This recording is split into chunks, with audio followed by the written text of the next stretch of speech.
চারজনেরই গ্রেফতার করা হয়েছে। না, একজন গ্রেফতার করা হয়েছে। গাড়ি শুদ্ধ একজনে ধরা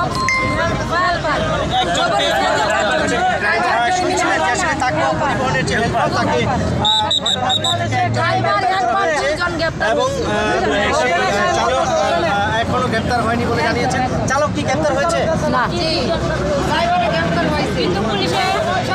সচিন যে আসলে চালক হেল্পার দুজনেই গ্রেপ্তার হয়েছে, তাদের আসলে আইনের আওতায় এনে বিচারের দাবি করছেন পরিবার পরিজন। এবং এখানে লিটন যিনি মারা গিয়েছেন, যাকে হত্যা করা হয়েছে, তার স্ত্রী রয়েছে,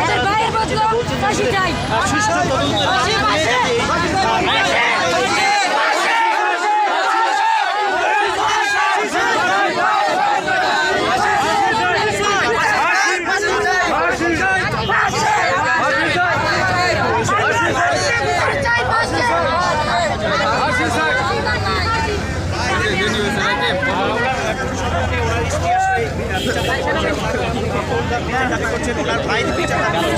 বিচারের দাবিতে আসলে